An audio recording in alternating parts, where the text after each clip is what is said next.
सृष्टि के प्रारंभ में जब त्रेता और द्वापर के मध्य देवों असुरों का संतुलन डगमगा रहा था, तब भगवान ब्रह्मा के तप से उत्पन्न हुए थे एक अद्वितीय योद्धा जामवंत। वह किसी साधारण प्राणी के समान नहीं थे। उनका स्वरूप विराट था, नेत्र अग्नि के समान प्रज्वलित, भुजाएं पर्वत श्रृंखलाओं जैसी और गर्जना समुद्र की लहरों के समान। उनकी गति वायु जैसी तीव्र थी, इसलिए उन्हें ऋक्षराज कहा गया, अर्थात भालुओं के राजा। जामवंत केवल बलवान ही नहीं बल्कि वेदों के ज्ञाता और धर्मनिष्ठ भी थे। उनका जीवन युद्ध और तप दोनों से परिपूर्ण था। उन्होंने सहस्त्रों वर्षों तक हिमालय की गुफाओं में तप किया। देवताओं ने उन्हें वरदान दिया, हे जामवंत, तुम युगों तक जीवित रहोगे। हर अवतार में तुम भगवान की सेवा करोगे। तुम्हारा जीवन धर्म की रक्षा के लिए होगा। त्रेता युग में जब भगवान विष्णु ने राम रूप धारण किया तो जामवंत उनके अनन्य सेवक बने। लंका विजय की सभा में उन्होंने ही सुग्रीव और वानरों को समझाया था, हनुमान में अपार शक्ति है।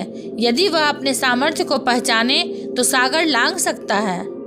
हनुमान का आत्मबोध कराने वाले जामवंत ही थे। उन्होंने राम कथा के हर चरण में अपनी बुद्धि और शक्ति से योगदान दिया। लंका युद्ध में उनकी गर्जना सुनकर राक्षस कांप उठते थे। श्री राम के चरणों में उनकी भक्ति अडिग थी। युगों का परिवर्तन हुआ, त्रेता बीता और द्वापर युग आया। श्री राम अब श्री कृष्ण रूप में अवतरित हुए। जामवंत अब भी जीवित थे। उनकी देह वृद्ध हो चुकी थी, पर बल और पराक्रम अब भी पर्वतों जैसा अटल था। वे वन राज्य में रहते थे और समय समय पर महर्षियों और देवताओं की सहायता करते थे। यदुवंश में एक महान भक्त थे, सत्यजीत। उनके पास सूर्यदेव से प्राप्त एक अद्भुत रत्न था, स्यमंतक मणि। कहा जाता था कि इस मणि से प्रतिदिन 8 भार सोना उत्पन्न होता था। जहाँ यह रत्न रहता वहाँ अकाल और महामारी का भय नहीं होता। परंतु इस मणि के कारण लोभ और कलह भी उत्पन्न हुआ। एक दिन सत्यजीत का भाई परसेन इस रत्न को पहनकर वन में शिकार करने गया। वहाँ एक सिंह ने उसे मार डाला और रत्न छीन लिया। फिर उस सिंह को जामवंत ने युद्ध में मारा और स्यमंतक मणि को अपनी गुफा में ले आया। उन्होंने वह मणि अपनी कन्या जामवंती को खेलने के लिए दे दी। उधर द्वारिका में जब परसेन मृत पाया गया और रत्न गायब हुआ तो नगर वासियों ने संदेह किया कि शायद कृष्ण ने ही मणि ले लिया है। श्री कृष्ण पर आरोप लगना कठिन था। वे जानते थे कि इस अपवाद को दूर करना आवश्यक है, इसलिए उन्होंने वन की ओर प्रस्थान किया। वहां उन्हें सत्य का पता चला कि मणि अब जामवंत की गुफा में है। श्री कृष्ण गुफा में पहुंचे। अंधकारमय गुफा में उनकी आभा सूर्य जैसी चमक रही थी। वहां उन्होंने देखा छोटी जामवंती स्यमंतक मणि से खेल रही है। श्री कृष्ण ने मणि मांगा, तभी वृद्ध जामवंत प्रकट हुए। उनकी आंखों में गर्व था। उन्होंने कहा, हे अजनबी, तुम कौन हो जो मेरे घर में घुस आए? यह मणि अब मेरी कन्या की है, मैं इसे किसी को नहीं दूंगा। श्री कृष्ण ने कहा, ऋक्षराज, मैं चोरी से नहीं धर्म से मांग रहा हूँ। यह मणि यदुवंश का है, इसे देना ही होगा। जामवंत क्रोधित हो उठे। उन्होंने गदा उठाई और फिर आरंभ हुआ महायुद्ध। 12 दिन और 12 रातें युद्ध चलता रहा। गुफा के भीतर गदा, तलवार, मुक्के और नखों की टक्कर से ध्वनि गूंजती रही। धरती कांप उठी। श्री कृष्ण और जामवंत दोनों अमर बलशाली योद्धा थे। कोई हार मानने को तैयार नहीं थे। जामवंत के प्रहार से पर्वत टूट जाते।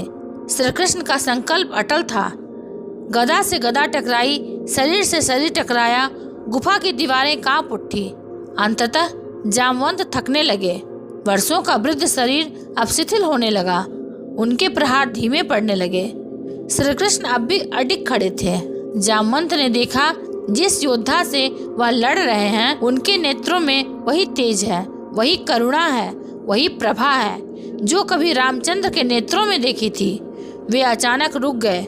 उन्होंने गदा नीचे रख दी और कहा, हे प्रभु, अब मैं आपको पहचान गया। आप वही हैं जिनकी मैंने त्रेता में सेवा की थी। आप वही श्री राम हैं। आज श्री कृष्ण रूप में मुझे क्षमा करें। मैं अज्ञानवश आपसे युद्ध करता रहा। वे भूमि पर दंडवत लेट गए। आंखों से आंसू बह निकले। श्री कृष्ण ने उन्हें उठाया और कहा, ऋक्षराज, आप मेरे अनन्य भक्त हैं। त्रेता से अब तक आपने धर्म की सेवा की है। इस युद्ध का उद्देश्य केवल यही था कि यह मणि यथास्थान पहुँचे और आपका हृदय राम कृष्ण के एकत्व को पहचान ले। जामवंत ने मणि लाकर श्री कृष्ण को सौंप दिया। फिर उन्होंने अपनी कन्या जामवंती का हाथ भी श्री कृष्ण को सौंप दिया। प्रभु, यह मेरी कन्या है। मैं चाहता हूँ कि यह आपके संग रहे, आपका जीवन उसका जीवन बने। श्री कृष्ण ने सहर्ष स्वीकार किया। इस प्रकार जामवंत का युद्ध और भक्ति दोनों पूर्ण हुए। उन्होंने श्री राम को भी देखा था, श्री कृष्ण को भी पहचाना। उन्होंने देवों, असुरों और युगों के परिवर्तन को सहा। उनकी कथा हमें यह सिखाती है कि भगवान हर युग में आते हैं, पर भक्त का प्रेम और भक्ति युगों को पार कर जाती है। रामायण और महाभारत दोनों यही संदेश देते हैं कि शक्ति का अहंकार नाश करता है, पर सत्य, धर्म और करुणा सदा अमर रहते हैं। जय श्री कृष्ण, जय बलराम। अगर आपको ये वीडियो अच्छा लगा हो तो इसे लाइक, शेयर और सब्सक्राइब अवश्य करें। मिलेंगे अगले प्रसंग के साथ। तब तक के लिए धन्यवाद।